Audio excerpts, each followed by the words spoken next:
الرحیم السلام علیکم 92 نیوز کے ساتھ میں ہوں یاسر رشید۔ ہیڈ لائنز آپ نے جانی، آپ کو کچھ اہم خبروں سے اپڈیٹ کریں کہ جمعیت علماء اسلام کی سربراہ قاری زوار بہادر کی لاہور میں عمران خان سے ملاقات ہوئی ہے۔ قاری زوار بہادر نے چیئرمین پاکستان تحریک انصاف کو اپنی مکمل حمایت کا یقین دلا دیا ہے۔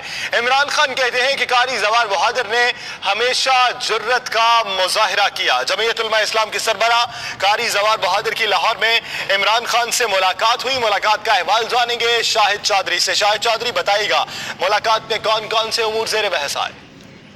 جی بالکل، جمعیت علماء اسلام پاکستان کے سربراہ قاری زوار بہادر نے آج تحریک انصاف کے چیئرمین عمران خان سے گلبرگ سی میں جو ہے عبدالعلیم خان کے آفس میں ملاقات کی، جس کے اندر جو ہے تمام علماء حضرات کی جانب سے عمران خان کو جو ہے وہ یقین دہانی کروائی گئی ہے کہ ملک کو سیاسی اور معاشی بحران سے نکالنے کے لیے عمران خان جو ہے وہ بالکل صحیح اقدامات جو ہیں وہ کر رہے ہیں۔ اور قاری بہادر نے عمران خان کا بھی کہنا تھا کہ قاری بہادر نے بھی ہمیشہ جو ہے جرت کا مظاہرہ کیا ہے اور ہمیں خوشی ہے کہ آج ان کی جماعت ہمارے ساتھ کھڑی ہے۔ تو یہاں پر جمعیت علماء اسلام قاری زوار احمد نے عمران خان کے لیے نیک تمناؤں کا جو ہے وہ اظہار کیا۔ اس کے ساتھ ساتھ اس کا کہنا تھا کہ عمران خان جو ہے بالکل صحیح معنوں میں پاکستان کے لیے درست کام جو ہے وہ کر رہے ہیں، اسی لیے تمام علماء کرام جو ہے بڑی تعداد میں ان کے ساتھ موجود تھے۔ عمران خان نے ان کا شکریہ بھی ادا کیا اور ساتھ ساتھ ان کا یہ کہنا تھا کہ انشاءاللہ پاکستان تحریک انصاف جو ہے وہ یہ الیکشن جیت کر پاکستان کے لیے جو ہے صحیح تعین جو ہے وہ موسم کرے گی، جس کے اندر علماء کرام کا بھی بڑا حصہ جو ہے وہ شامل ہوگا۔